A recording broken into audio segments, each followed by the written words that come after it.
നമസ്കാരം. യു.എസിന് വളരെ ദുഃഖമുണ്ടാക്കുന്ന റിപ്പോർട്ടുകളാണ് കഴിഞ്ഞ ദിവസം പുറത്തുവന്നത്.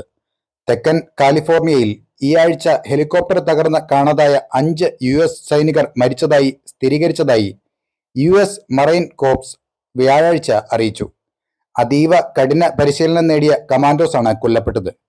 ചൊവ്വാഴ്ച നെവാഡയിലെ ക്രീച്ച് എയർഫോഴ്സ് ബേസിൽ നിന്ന് മറൈൻ കോർപ്സ് എയർ സ്റ്റേഷൻ മിറാമറിലേക്ക് പറക്കുന്നതിനിടെയാണ് CH-53E സൂപ്പർ സ്റ്റാലിയൻ ഹെലികോപ്റ്റർ തകർന്നതെന്ന് സൈന്യം അറിയിച്ചു.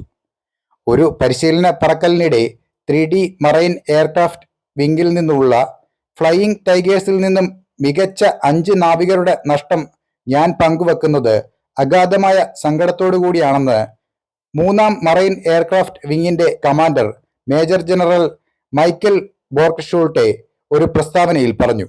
അപകടത്തിൽപ്പെട്ടവരുടെ അവശിഷ്ടങ്ങൾ വീണ്ടെടുക്കാനുള്ള ശ്രമങ്ങൾ ആരംഭിച്ചിട്ടുണ്ടെന്നും അന്വേഷണം നടക്കുന്നുണ്ടെന്നും മറൈൻ കോർപ്സ് പറഞ്ഞു. പ്രസിഡന്റ് ജോ ബൈഡൻ പറഞ്ഞത് സൈനികരുടെ നഷ്ടത്തിലാണ് താനെന്നും ഹൃദയം തകർന്നുവെന്നും നമ്മുടെ രാജ്യത്തെ ഏറ്റവും മികച്ച 5 യോദ്ധാക്കളുടെ നഷ്ടത്തിൽ ഞങ്ങൾ ദുഃഖിക്കുമ്പോൾ അവരുടെ കുടുംബങ്ങൾക്കും അവരുടെ സ്ക്വാഡ്രണിനും US മറൈൻ കോർപ്സിനും ഞങ്ങളുടെ അഗാധമായ അനുശോചനം അറിയിക്കുന്നുവെന്നും പ്രസിഡന്റ് പ്രസ്താവനയിൽ പറഞ്ഞു. കഴിഞ്ഞ നവംബർ അവസാനത്തോടെ ജപ്പാൻ തീരത്ത് V-22 ഓസ്പ്രേ ടിൽറ്റ് റോട്ടർ വിമാനം തകർന്ന് 8 വ്യോമസേനാംഗങ്ങൾ മരിച്ചതുൾപ്പെടെ കഴിഞ്ഞ ഒരു വർഷമായി US സൈനിക വിമാനങ്ങൾ ഉൾപ്പെട്ട നിരവധി അപകടങ്ങൾ ഉണ്ടായിട്ടുണ്ട്.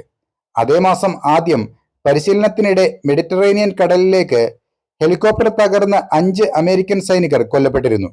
ഓസ്ട്രേലിയയിലെ ഓസ്പ്രേയിൽ ഉണ്ടായ മറ്റൊരു അപകടത്തിൽ ഓഗസ്റ്റിൽ 3 നാവികർ മരിച്ചു.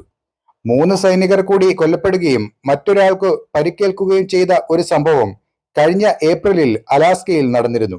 അങ്ങനെ ഹെലികോപ്റ്റർ അപകടത്തിൽ നിരവധി US സൈനികരാണ് കൊല്ലപ്പെടുന്നത്. അപ്പോൾ മറ്റൊരു വാർത്തയുമായി വീണ്ടും കാണാം. നന്ദി.